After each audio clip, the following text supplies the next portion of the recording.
Nigeria's newly formed coalition, centered around the Africa Democratic Congress, the All Democratic Alliance, aims to challenge President Bola Tinubu's ruling All Progressive Congress in the 2027 general elections. Prominent opposition figures, including former Vice President Atiku Abubakar and Labour Party's Peter Obi, have joined forces to tackle Nigeria's economic hardship, insecurity, and governance challenges, promoting democratic reform and national unity. In the midst of all this, how is Southeast Nigeria shaping up in the new coalition? This is the Eastern Eye. I'm Alex Obodo.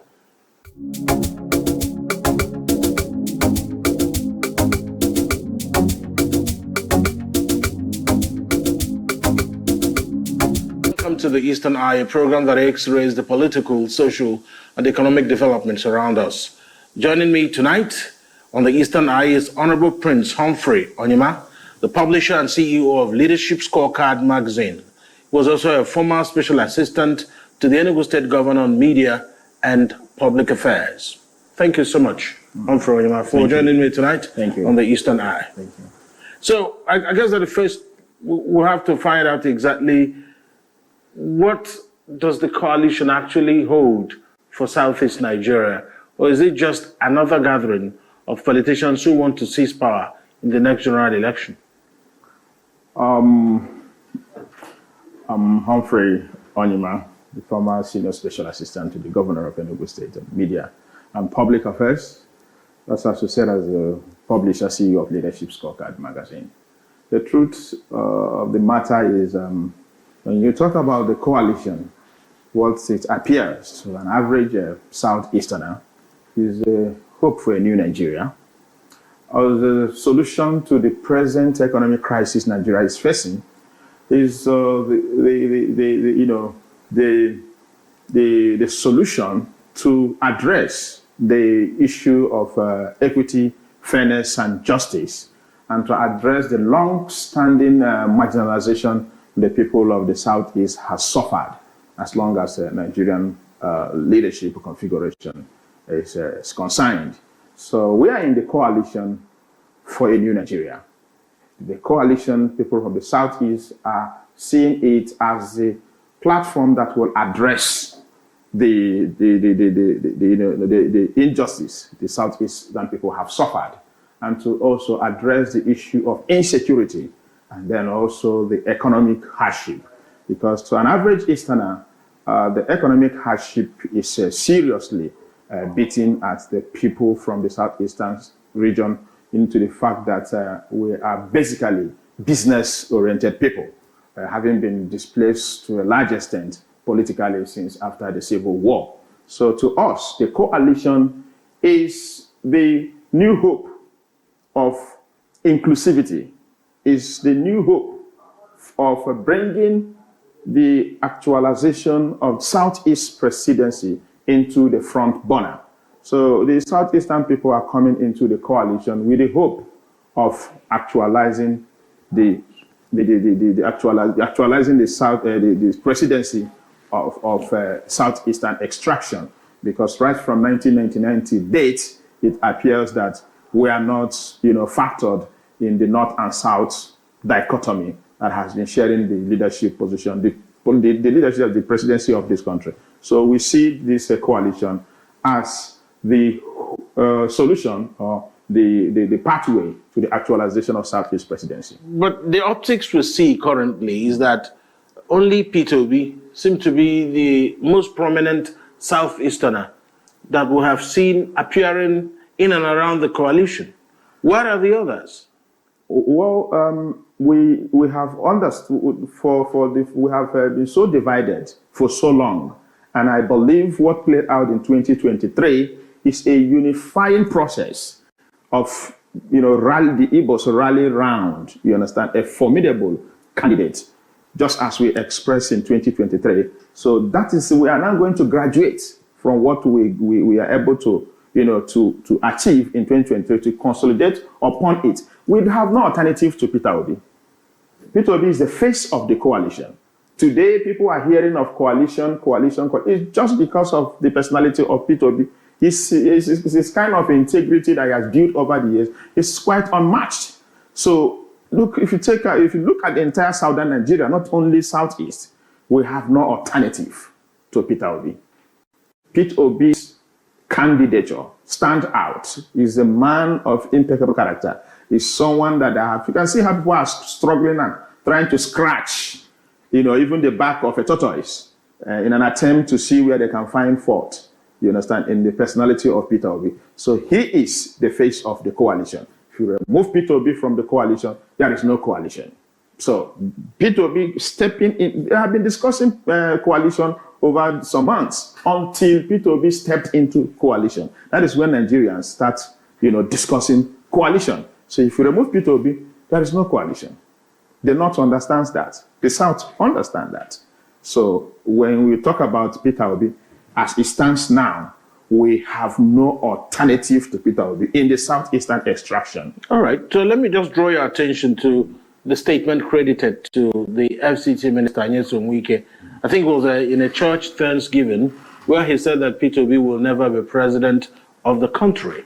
So when you hear statements like that, is Peter Obi living rent-free in the heads of the incumbents? Or is this just about his personality, just like you've referenced? You can see since the very day that Peter Obi stepped into the coalition and then expressed to everyone who cares to know that he is in the coalition for a better Nigeria. He is in the coalition to end hunger in Nigeria. He is in the coalition to address insecurity in Nigeria. He is in the coalition to reposition the moribund economy, status of this country. Since that very day, people in the people in the ruling party start talking about Peter Obi.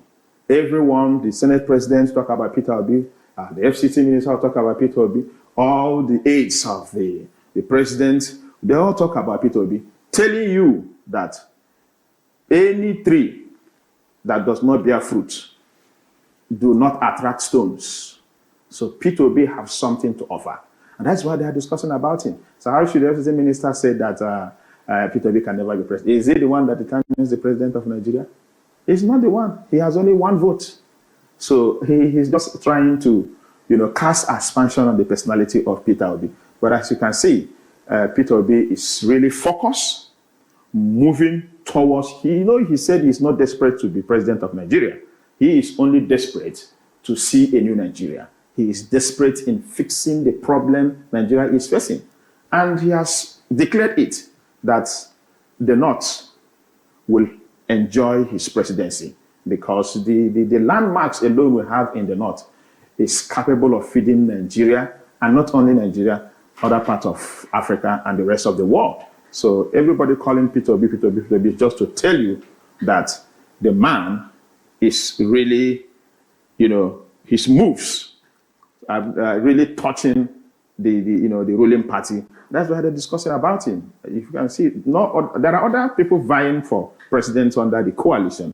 Why are they not discussing about them? All right, so let's come back to the Southeast and talk about what needs to start happening between now and 2027 when the general elections will happen. Because recall in 2023, despite everything that happened here politically, Peter Obi still dominated in terms of votes garnered during the presidential election, despite the Labour Party not having any governor in situ, like they say in law. But at the end of the day, how do you think that if the Southeast is interested in having someone from the region emerge as president of the Federal Republic, what are they supposed to be doing right now? Thank you very much, Mr. Alex. I said this thing before and I will repeat it here. We should not expect Peter Obi to get the presidential ticket of the coalition at the platter of gold. The people of the Southeast extraction must come out and lobby for this ticket. Work for it as if we have nothing other than this. We use you see how we explore the business world. We conquer the business world. So I expect the people of the Southeast extraction, the politicians, the non-governmental organization, the CSOs of Southeastern extractions, even the corporate institutions, every part, Igbos in diaspora, we should come out and fight for this very presidential ticket like never before, because we need to win the primaries before we go to the general elections. So we shouldn't expect that they will just give Peter Obi the ticket. No, the way the way the presidency is important to us, some other parts of Nigeria, some other regions are also vying for it. You know, Obasanjo has done 8 years in this country of Yoruba extraction. Do you get it now? But you can see Tinubu came back and fought for it. You understand? So it was a long time project for him to become president of Nigeria. So we should really plan to take this ticket at all costs. We should be all out to get it. We shouldn't fold our arms and be saying they should give Peter Obi the ticket. If they don't give Peter Obi the ticket, and we're going to pull out of the coalition. No, the ticket is ours. From every angle you look at it, the Southeast deserve the ticket of the coalition in the spirit of equity, fairness, and justice. So we should go for it. The ticket for this coalition should be given to us because we deserve it. Because 2027 is still the turn of the South. If you look at it, in 2015, Atiku pulled out of PDP, believing that it is the turn of the North.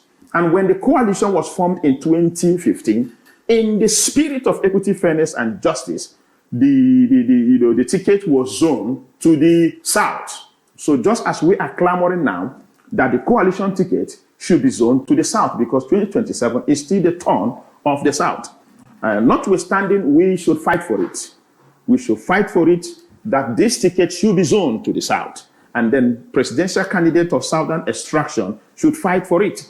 And then we are also appealing to the people of Northern extraction to learn from what happened to PDP in 2015. It's as a result of the perceived injustice. That was what led to the defeat of PDP in 2015. And if you saw what happened in 2019, it is still in the spirit of equity, fairness, and justice that PDP now zoned the presidential ticket to the North when Atiku and Tambuwal slugged it out. And that was why it happened that very way. And we gave, the people of the Southeastern extraction gave Atiku all the needed support to ensure he defeats Muhammad Buhari. So he believing that he won that election in 2019, he should have fought for it, because the arguments that some people put on the table is that they need someone that can really defend his victory. Yet Atiku claimed he won in 2019. How comes he did not defend his victory? Why didn't he fight for it? Because it's the same legal process he used in fighting for his victory in 2019. That was the same process that Peter Obi adopted to get back the stolen mandate in 2023. The same thing Atiku did in 2019. So telling us that until when a northerner is fighting against a southerner, that is when the North can now come out with all force to take their victory, then it is no longer fairness to the people of the Southeastern extraction, because we fought on the side of Atiku. This time around, we expect Atiku as a statesman to be in the forefront, telling the coalition stakeholders that this ticket should be zoned to the South, and if possible, to the Southeast. But we, the people of the Southeast, must come out and ask for it, lobby for it, convince the North to accept our proposal. And Peter Obi has said he's ready to do only 4 years. And then 2031, it will go to the North. So the North should trust Peter Obi from Southeast extraction. You know that there has been issues about keeping gentleman agreements. Recall that in 2015, everyone have now come out to say that this was what cost the PDP their stronghold in Nigerian politics, because the then president, Goodluck Jonathan, according to them, failed to keep the gentleman agreement he had, that he would do only one term after he served out the tenure of Yaradua. but he reneged on that, claiming that it's his constitutional right to seek a second term. And then, of course, the party imploded and he lost. So do you think that, going by that example, do you think that the North, like you've put it, will trust a P2B, knowing that a Goodluck Jonathan didn't keep a gentleman's agreement? Well, when the gentleman agreement is registered in the consciousness of the people. When that very gentleman agreement was reached, and when it was reneged upon, what happened? There was a protest. There was an intra-political protest that led to the inter-political protest and eventually his defeat. So certainly, when you renege on agreement, you should expect such kind of reaction from people, whether it is written or not written. If you even observe the gentleman agreement that APC might have reached in 2015, that's after Buhari, then it will come to the South. What led to President Tinubu, who shouted Emilokon. So now the Emilokon toga came as a result of observing that some people don't want to keep to the agreement. What happened? He mobilized, he fought for it, and people now reason with him that we have an agreement. Did you get it? So if these two attempts were made by Jonathan in 2015, by the APC in 2023, and people prevailed upon such situation, and then the right thing happened, certainly no one will attempt, going contrary, because it has not been successful. So, P2B is a man of integrity. So how best do you think that deal can be cut? If perhaps the coalition agrees to hand P2B the opportunity to run, yes, how best do you think you can cut a deal with the North, pledging to do just one term? Is it going to be now a written agreement? Because when the saga with Jonathan unfolded, some people claimed there was a written agreement. Some people said no, that there was no agreement. In fact, it became counterclaims and charges. Babangida Aliyu of Niger State, Raymond Dokwesi, now late, was also vociferous, and a few other persons who came out to say that former President Goodluck Jonathan failed to keep that. So do you think that there should be something written this time? Yes. It is now incumbent on the coalition stakeholders to come into a concrete agreement. Just as P2B has said that I am ready to do only one term and then hand over to the North based on gentleman agreement. But this time around, let's put it in concrete terms. Let it be written. And I believe P2B is ready to do that. It's ready to do that. Owing to the fact that 2027 to 2031 is still the turn of the South.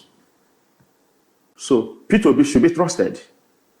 If you don't want to trust P2B, and you that are coming from the North, that you have the right to stay up to 8 years, right? And then someone who knows that the sitting president is taking already the first 4 years. So P2B is more in a tight corner to keep to the agreement than candidates from the northern extraction. All right, so your analysis is that, well, after 4 years, that he wouldn't get votes from the North anyways. Of course. Is that what the analysis is? Of course, because he's entering into this agreement with northern political stakeholders in the coalition. And I'm spending only 4 years. And after 4 years, I am leaving. All right. So let's talk about how the political landscape in Southeast Nigeria is changing. A lot of our legislators have moved to the APC. So if the coalition is the newfound place, how would it work? Because at the end of the day, a lot of analysis is going to the fact that P2B may not have emerged as the winner of the 2023 elections because he didn't have a lot of sitting political office holders on his side. How much political stakeholder support do you think P2B needs from the Southeast? Do you think that he can depend solely on the obedient wave? With the obedient movement, P2B defeated President Bola Ahmed Tinubu in Lagos.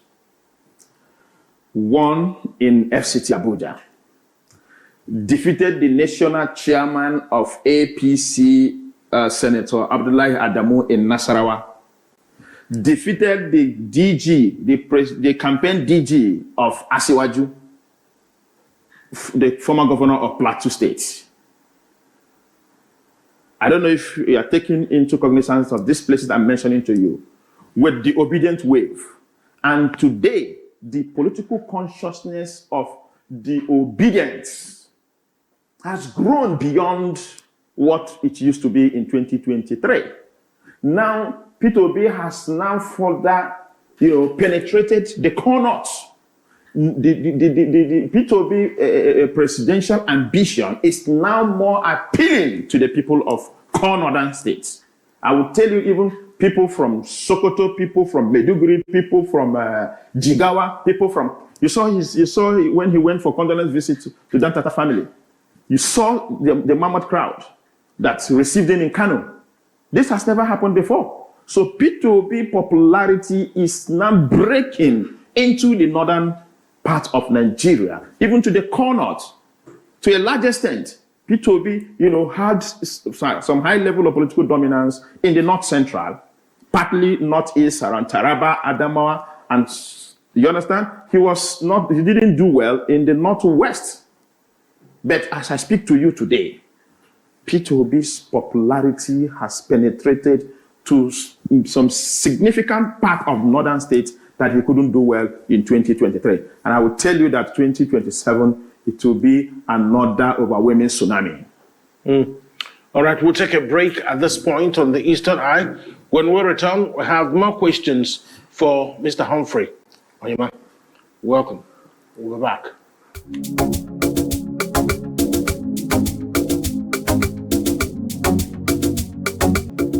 TV, a program that X-rays the political, social, and economic developments around us. My name is Alex Obodo, and I still have Humphrey Onyima here with me. And at the end of the day, the analysis about whether a Southeast president is possible in 2027 continues to rage. And what do you think are those things that happened in 2023 that must be corrected in 2027, if that reality is what people from the Southeast are looking at? I would say that what played out in 2023 is more of a mass movement. The disenchanted, population of the less privileged, the downtrodden. Do you understand? So it is the masses that really fought for Peter Obi from the southeastern extraction or the southeast region in 2023. So as we are preparing for 2027, I will need to see more of Igbo elite consensus for Peter Obi. Because people will try to know, where are the Igbo leaders? Where are your politicians? But as you can see, what happened in 2023 has shown that it's not the Igbo elite that actually determine what happened politically, because the masses overthrown them. There are very popular figures in the East that were like a political demigods who never believed that they can be defeated, who called the shots over the years from 1999, but they were roundly defeated in the afternoon as a result of the obedient wave. But if we now add the elite consensus from the southeastern extraction, endorsing Peter Obi's presidential movement for 2027, I want to tell you that there will be a bigger, result at the end of the day, because it will now be the masses revolt in favor of Peter Obi, and then the southeast elite consensus in support of Peter Obi.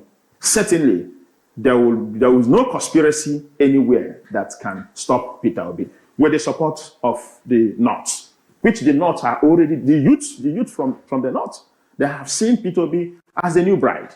They have seen Peter Obi now as the Messiah that is ready, fully prepared. A man with no corruption charges. Because you can see people mentioning Peter Obi worked with Abacha. It's not about whether there is any assignment given to Peter Obi during Abacha's regime. Is there any corruption charges against Peter Obi as a result of working under Abacha? Me and you, we know about Abacha loot. They have been returning Abacha loot since 1999. Abacha loot has been coming. Is there anyone linked to Peter Obi? None. So that's what we'll be talking about. That somebody was appointed to decongest thinkers in Lagos. It's not enough for you to say. After all, he did it out of his love for the country to see that things work out well. And within that period, he delivered. And so there was not anywhere he can be found culpable. As a former governor, how many of our former governors that are regular guests of the EFCC? So do you think that all the allegations they are trying to throw up against Peter Obi is more like people who are trying to give a dog a bad name just to kill it? This is just trying to make a mountain out of a molehill. If there is any corruption linked to Peter Obi, I am telling you, as long as this present government is concerned, it will not even stay up to 48 hours. They will indict him. And he will be charged for it. But they have looked round. They couldn't find anything. You say Thinkers, the congestion of Thinkers Island. Is that reason for where you will say that he's a son of corruption? That is very, very petty. Do you understand? And you can see people in the social media, some social media warriors, and I'm sure you saw that picture that is unwatchable. You're looking at it, you're not seeing the faces of people in the picture. But that's beside the point. Let's talk about the institutions responsible for executing elections. What we saw in 2023 was a situation where there were obvious issues with how the election results were handled. And with the intervention of the courts and the tribunals, do you think that problem has been solved? The issue here is this. If we have a strong electoral reforms that can guarantee free, fair, and credible election, our judiciary will be left with no much to do. As a result of allowing some certain skirmishes to happen, and then using technical glitches as an excuse to rob us of the transparency we all geared for. It's called for all those kind of electoral jurisprudence. Do you understand? And very funny verdicts coming from here and there. What Nigerians should be clamoring now is electoral reforms. Credible electoral reforms that can guarantee free, fair, and credible election. If we have it so transparent, the judiciary will have nothing much to do. So where you now mortgage the electoral process, rob people of their mandate, and then you now say go to court, and then when you now get to court, then justice again will still be mortgaged, where you begin to see a lot of technicalities. And for the fact that all of us are not lawyers, and they claim that the learned people have observed it in law, in this and that. No. When option A4 was adopted by late Professor Humphrey, was there any call for all these electoral cases, whether somebody's victory is in doubt? Abiola is no more. But the election was so credible, free and fair, that today we still determine the winner, even after the acclaimed winner died. And we saw it that he won the election. And the man who annulled the election just acknowledged it recently. And then today he's been honored as a former head of state. So if Professor Humphrey did not put adequate electoral architecture in place to give us that very free, fair, and credible election of 1992-93, nobody will be talking about Abiola's victory today. So that is why I have argued that the real hero of democracy is late Professor Humphrey Mosu. All right, I mean, finally, the government has given him a national honor, though some people argue that that's not enough. CON is it's not slightly beneath. It's not enough. The INEC headquarters should be named after Humphrey Mosu because he is the face of free and fair election in Nigeria. Why do you think there is a problem? Because we are talking about elections, so it is apt to talk about Humphrey Mosu. Yes. Why do you think there is that resistance in giving Professor Humphrey Mosu his flowers? You saw the resistance from the National Assembly. I still see it as some of the persecutions that Peter Obi is facing today. And until we decide to unify this country, not minding where success is coming from, we acknowledge it. That is the pathway to adequate healing towards national rebirth. So that resistance is not far from the persecution that Peter Obi is facing today. And Nigeria must be ready to embrace people of Eastern extraction as integral part of Nigeria. Not that when success is recorded for someone from the other side, you quickly give him his or her accolades, and when it's coming from this side, you are foot dragging. Are they supposed to argue? You are celebrating Abiola as a democracy hero. What about the man that midwifed the process? You are celebrating a woman that gives birth, right, to a bouncing baby boy or a baby girl, as the case may be. What about the nurses, the midwives that helped to ensure that this child arrived alive? Them too need to be celebrated because many people have died during childbearing as a result of what? Carelessness of the medical personnel.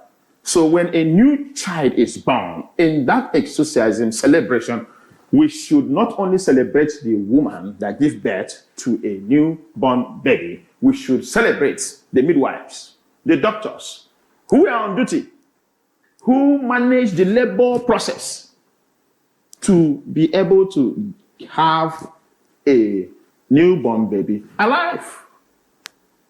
So without Professor Humphrey Mosu, there will be no Abiola's victory being talked about today.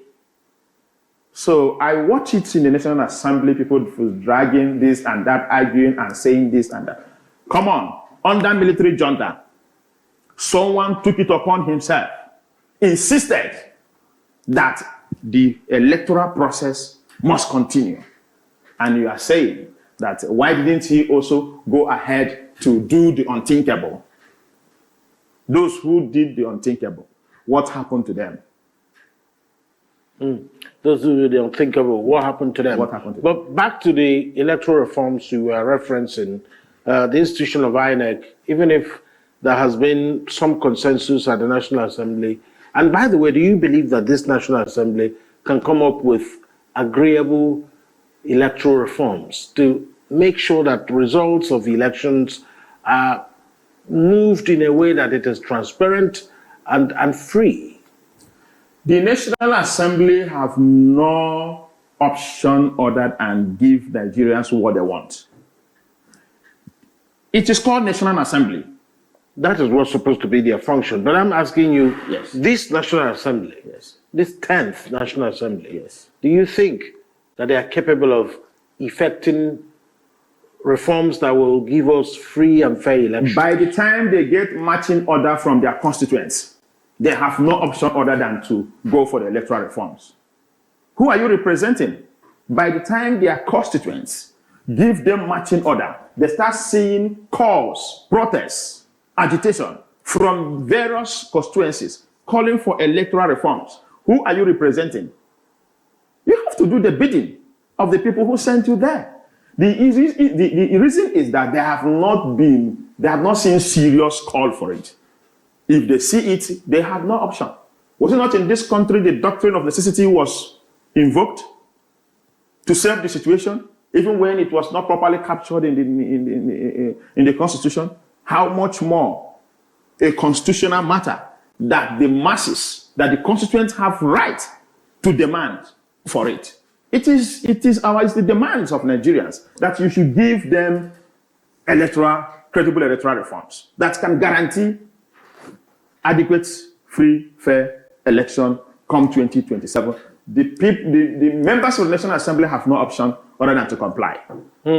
So when that happens, do you think that President Tinubu will sign such an act of the parliament? President Tinubu is president of what is he? You tell me. President of the Federal Republic of Nigeria.